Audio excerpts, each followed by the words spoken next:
Assalamualaikum warahmatullahi wabarakatuh. Teman-teman yang saya hormati, pernahkah kita benar-benar menyadari bahwa hampir setiap detik dalam hidup kita hari ini selalu bersentuhan dengan kecerdasan buatan atau yang lebih kita kenal dengan istilah artificial intelligence. Saat kita bangun tidur, membuka ponsel, kita disuguhi notifikasi yang telah disesuaikan dengan kebiasaan kita. Saat kita mengetik pesan, kata-kata kita otomatis dikoreksi, dan ketika kita mendengarkan musik Spotify, lagu-lagu yang diputar terasa sangat sesuai dengan selera kita.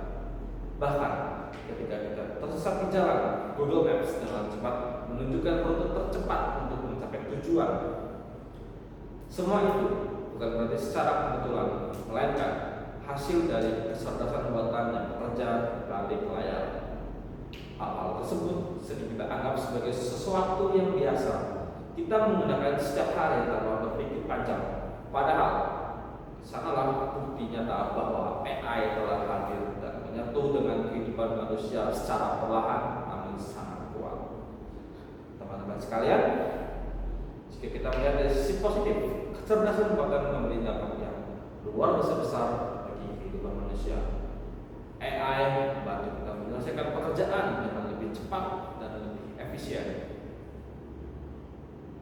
Dalam dunia pendidikan, misalnya, AI membantu siswa dan mahasiswa mencari referensi, menerjemahkan bahasa, hingga memahami materi yang sulit.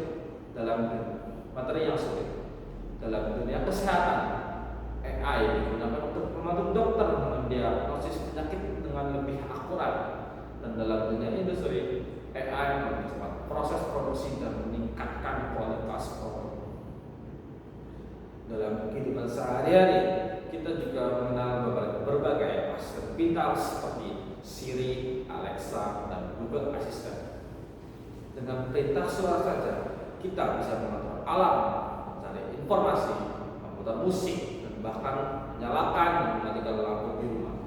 Semua ini menunjukkan bahwa AI bukan sekedar teknologi canggih, tapi sudah menjadi bagian dari gaya hidup modern.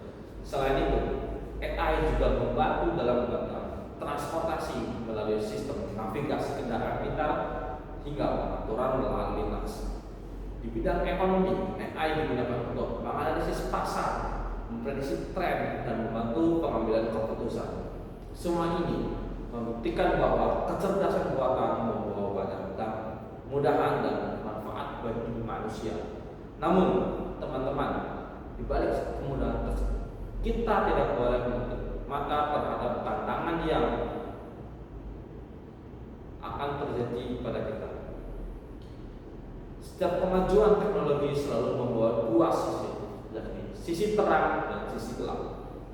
Salah satu dampak yang sering dibicarakan adalah tergesernya tenaga kerja manusia.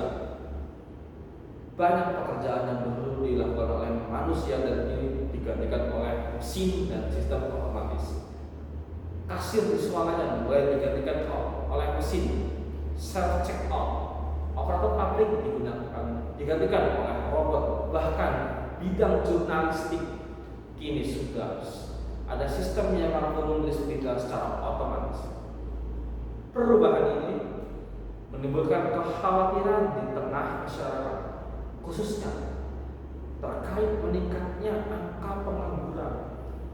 Jika manusia tidak mampu beradaptasi, maka mereka akan tertinggal oleh perkembangan teknologi.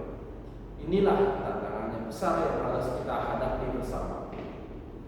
Selain itu, ada pula kekhawatiran terkait penyalahgunaan AI seperti teknologi deepfake, misalnya dapat digunakan untuk memanipulasi wajah dan suara seseorang secara sangat meyakinkan. Jika disalahgunakan, ini dapat merusak reputasi seseorang, menebarkan hoax, bahkan mengancam keamanan suatu negara. Di bidang keamanan cyber, AI juga bisa dimanfaatkan untuk melakukan serangan yang semakin canggih dan sulit dideteksi. Teman-teman sekalian, sinilah pentingnya kesadaran kita sebagai manusia. Di tengah pesatnya perkembangan teknologi, kita tidak boleh lupa bahwa satu hal yang sangat penting yaitu kecerdasan kecerdasan buatan diciptakan untuk membantu manusia, bukan untuk menggantikan manusia sepenuhnya. AI tidak memiliki perasaan, empati, hati nurani, dan moral seperti manusia. AI hanya bekerja berdasarkan data dan perintah yang diberikan oleh manusia. Oleh karena itu, manusia tetap harus berpegang kendali penuh atas penggunaan teknologi ini. Ada sebuah kutipan menarik dari ilmuwan terkenal seperti Stephen Hawking yang mengatakan, "The real risk with artificial intelligence isn't knowledge, but incompetence." Artinya, bahaya terbesar dari kecerdasan buatan bukan karena ia jahat, tapi karena ia terlalu mampu. Kutipan ini mengingatkan bahwa AI bukanlah makhluk jahat yang ingin mencelakakan manusia, namun jika kecerdasannya berkembang tanpa kendali dan tanpa etika, justru manusia sendiri yang akan dirugikan. Oleh karena itu, di tengah berkembangnya artificial intelligence, kita juga harus membangun yang namanya human intelligence. Tidak cukup bagi kita hanya menjadi generasi yang cakap teknologi, tapi juga generasi yang memiliki etika, empati, dan tanggung jawab. Kita harus mampu menggunakan teknologi secara bijak. Kita harus tahu kapan teknologi membantu kita dan kapan kita harus membatasi penggunaannya. Kita juga harus tahu mengembangkan keterampilan tidak bisa digantikan oleh mesin seperti kreativitas, kemampuan berpikir kritis, kemampuan berkomunikasi, dan kerjasama. Sebagai generasi muda, kita bukan hanya dituntut untuk menjadi pengguna teknologi, tapi juga pencipta teknologi.